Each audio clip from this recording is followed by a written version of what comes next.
राहुल और परी दोनों एक ऑफिस में काम करते थे और दोनों एक दूसरे को पसंद भी करते थे। इसलिए राहुल ने घर पर शादी की बात करने की सोची। अरे परी, मैं सोच रहा हूँ कि घर जाकर ना आज माँ से हमारी शादी की बात करूँ। हाँ राहुल, अब पापा ना मेरी भी शादी के पीछे पड़ गए हैं आजकल। तुम बिल्कुल भी चिंता मत करो। मैं आज घर जाकर माँ पिताजी से बात करके जल्द ही तुम्हारे घर रिश्ता लेकर आता हूँ। अब वो सब तो ठीक है राहुल, लेकिन क्या तुम्हारी माँ मान जाएंगी इस रिश्ते के लिए? अरे क्यों नहीं मानेंगी? मेरी माँ ना मुझसे बहुत प्यार करती हैं, वो जरूर मान जाएंगी। अब इसके बाद राहुल घर जाता है और शाम को डिनर के समय अपने माँ पिताजी से बात करता है। अब माँ पिताजी, मुझे ना दरअसल एक लड़की पसंद आ गई है। आप ना मेरी शादी करवा दीजिए उससे, प्लीज। हाँ, क्या कहा? लड़की पसंद आ गई है? अब भला लड़की कौन सी जात की है, क्या करती है? अब ऐसे ही किसी से भी तेरी शादी कैसे करवा दूं भला? अरे माँ, लड़की अच्छे घर की है, हमारे जात की ही है और मेरे साथ ही काम करती है। और उसके पिताजी क्या करते हैं? अब पिताजी, दरअसल उसके पिताजी ना बैंक में मैनेजर की पोस्ट पर हैं। अब इतना सुनकर राहुल की माँ के मन में लालच आ जाता है और वो तुरंत ही शादी के लिए मान जाती हैं। अब अगले दिन राहुल परिवार के साथ परी के घर रिश्ता लेकर जाता है और सब उनकी शादी के लिए हंसी खुशी मान जाते हैं। अब शादी होते ही जैसे ही परी राहुल के घर आती है, लेकिन उसकी सास की नजर उसके गहनों पर ही होती है। अब देखते ही देखते कुछ दिन बीत जाते हैं। अरे परी बेटा, राहुल ना रोज बस से ऑफिस आता जाता है, देख के अच्छा तो नहीं लगता। कार लेने का बड़ा मन करता है, लेकिन क्या करें, इतने पैसे भी तो नहीं है। अरे माँ, बस इतनी सी बात, अब मेरे पास कुछ पैसे हैं, आप मुझसे वो ले लीजिए। इसके बाद परी अपने पापा से गाड़ी मांग लेती है, लेकिन इसके बाद भी उसकी सास का लालच कम नहीं होता और एक दिन वापस से फिर वो अपनी बहू से कहती है, अरे परी बेटा, अब तुमसे क्या छुपाऊं, दरअसल मेरी बेटी और उसके पति के बीच में ना आए दिन बड़ी लड़ाइयां हो रही हैं और वो ना उससे पैसे और जेवर मांग रहे हैं। अब परी इतना सुनकर अपने पैसे और जेवर भी सास को दे देती है। अरे बेटा, तू तो कितनी अच्छी है, मेरे तो भाग्य ही खुल गए तेरी जैसी बहू पाकर। आज तूने इस घर की इज्जत बचा ली बेटा। अरे माँ, कोई बात नहीं, ये मेरा ही तो परिवार है ना, और दीदी भी तो इसी परिवार का हिस्सा है।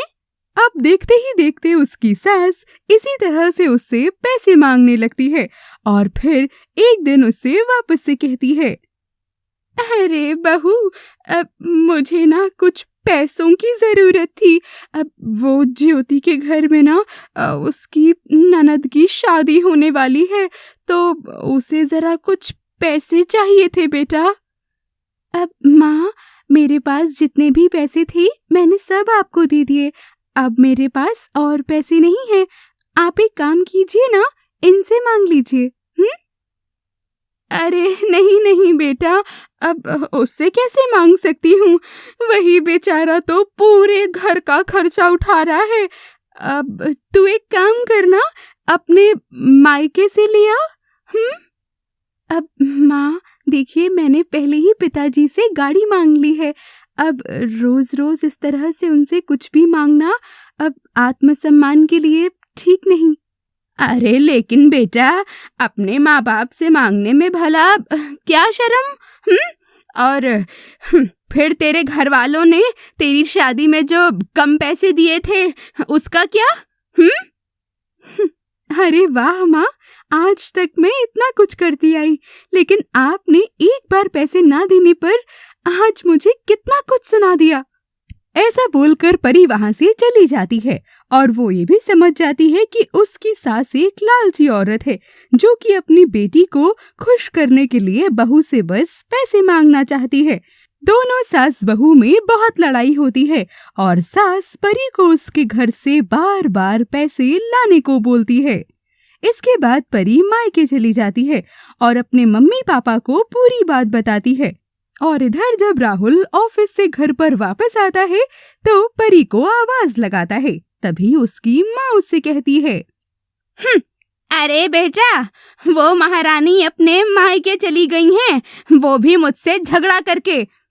जरा से पैसे क्या मांग लिए उससे, कितना कुछ भला बुरा सुनाकर चली गई मुझे। आई बड़ी। अब लेकिन माँ, आपने उससे पैसे मांगे ही क्यों? अगर आपको पैसे चाहिए थे तो मुझसे मांग लेती। अब आया तू बड़ा। अब मुझे बताएगा कि मुझे किससे क्या मांगना है। इसीलिए तो तुझे इतना पाल पोस के बड़ा किया है कि एक दिन तू अपनी माँ को ही ज्ञान दे, है ना? जिंदगी में वैसे ही कम दुख नहीं देखे थे मैंने, जो आज तूने ये भी दिन दिखा दिए मुझे।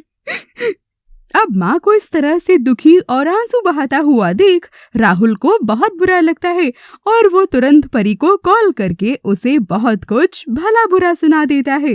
देखते ही देखते कई दिन बीत जाते हैं और तभी एक दिन ज्योति यानी कि राहुल की बहन जब अपने मायके वापस आती है तो उसके हाथ में कपड़े का बैग होता है और ये देखकर उसकी माँ उससे कहती है, अरे ज्योति तू, अरे बेटा आज अकेले कैसे आना हुआ? अब दामाद जी नहीं आए क्या साथ में? नहीं माँ, उन लोगों ने ना मुझे घर से निकाल दिया। ऐसा बोलते हुए ज्योति जोर जोर से रोने लगती है। वो अपनी माँ को बताती है कि उसके पति और उसकी सास ने उसे घर से निकाल दिया क्योंकि उसने उन्हें पैसे नहीं दिए थे। ज्योति की ये हालत देखकर माँ का दिल पसीज जाता है। वो उसे तुरंत सीने से लगा लेती है और उससे कहती है, अरे ऐसे कैसे घर से निकाल दिया तुझे? ये भी कोई बात हुई क्या भला? अरे कितने लालची लोग हैं ये। ऐसे समझाते हुए तुरंत अभी उन्हें परी की याद आ जाती है कि किस तरह से वो भी उसे पैसों के लिए तंग किया करती थी। अब उन्हें अपनी गलती पर पछतावा होता है और वो राहुल से परी को वापस लाने के लिए कहती हैं। इसके बाद राहुल अपनी माँ की बात मानकर परी को वापस लेने जाता है और इस तरह से एक बार फिर परी अपने ससुराल आ जाती है। परी को देखकर उसकी सास की आंखें भर आती हैं और वो तुरंत उसे माफी मांगते हुए बोलती हैं, अरे बेटा, मैंने तुझ पर कितने जुल्म किए, देख उसी की सजा आज भगवान ने मुझे दी है। ज्योति के पति और इसके घर वालों ने ना इसे घर से निकाल दिया पैसों के लिए। मैंने भी अपनी बहू को कम परेशान नहीं किया, उसी का बदला कहीं ना कहीं भगवान ने ऐसे लिया है मुझसे। एक बात तो तय है, कर्मों का फल मिलता जरूर है।